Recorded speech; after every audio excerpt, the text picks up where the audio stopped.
Hey everyone, it's Veronica, the heart dietitian. I'm trying something new as a monthly check-in. So often I send out a monthly newsletter to my email subscribers, but I thought I would share some updates here as well. This is a little bit more of a quick check-in, and it's intended to be fun, but also obviously provide you value as well. So I thought I would review some heart healthy trends that are going on. We could talk about some self care recommendations because I know we all could use some. So, some things that I'm loving right now that I think would help you, and maybe you could try a little brief kind of overview of what's happening in my business, what are some new resources that you can access, and then going forward, I'd love to have a little bit of a listener question and answer. So obviously this is the first time doing this, so I don't have any questions, but if you are interested in me answering some of your questions, you can just drop it below in the comments. And next month, I plan to answer some listener questions if there are any. So please contribute, make it a little bit more fun and interactive. So let's start with heart healthy trends. So today is April 2024. What's trending now? Well, in the recipe world, cottage cheese is still trending. So, cottage cheese is an excellent food. It is really rich in protein, and protein is something that my clients aren't eating enough of. Oftentimes, individuals who are trying to prevent a heart attack or stroke, they reduce their animal meat intake, which is great, and I truly support that.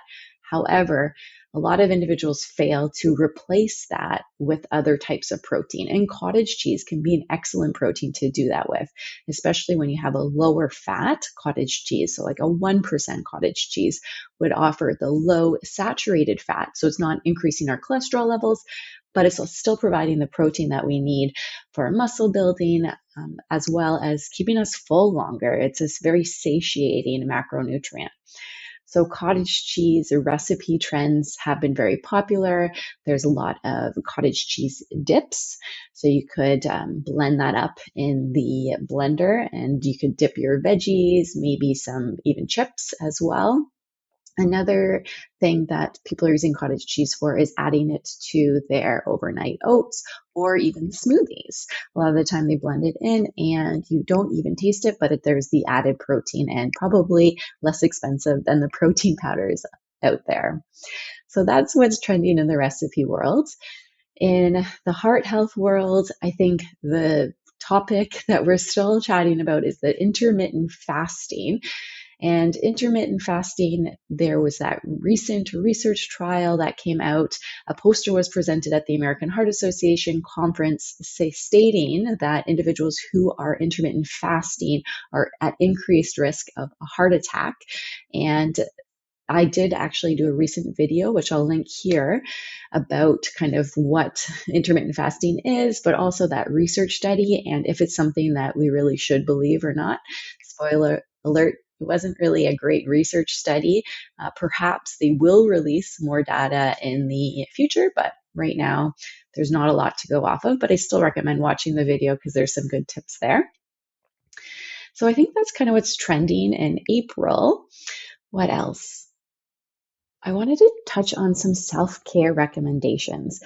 So often, when I'm seeing clients one on one of the most common problems I see is cravings. I don't know if that's something you can relate to too. If it is, make sure that you drop a comment below and let me know.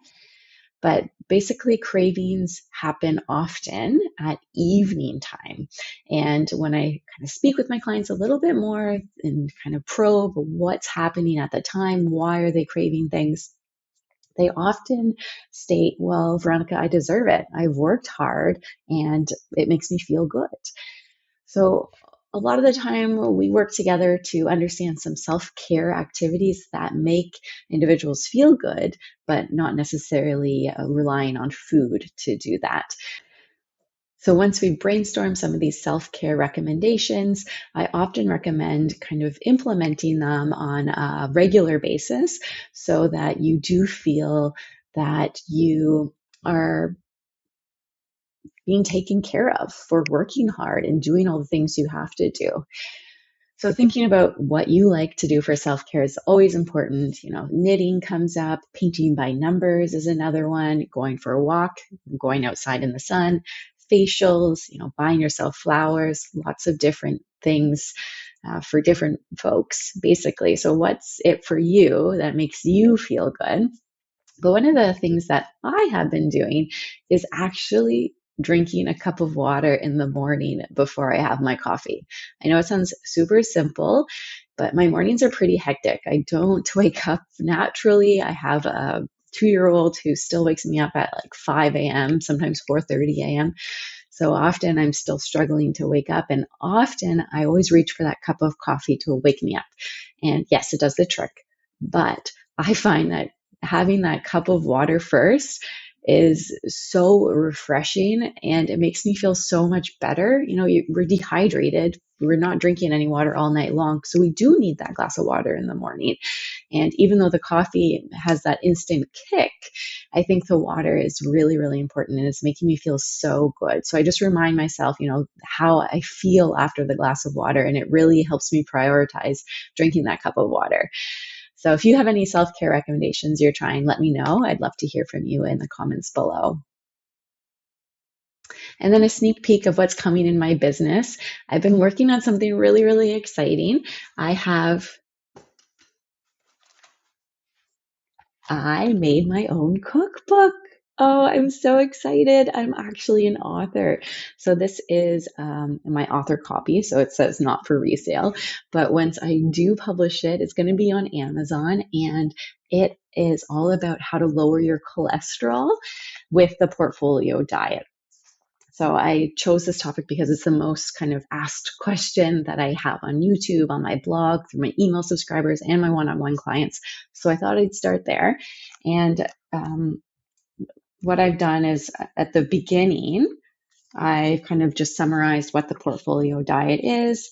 I provided some easy substitutions, but then also summaries and some tables as well of what kind of foods to include and how to meet those, your soluble fiber intake and your plant-based protein intake and all of the things that you need to do for a portfolio diet.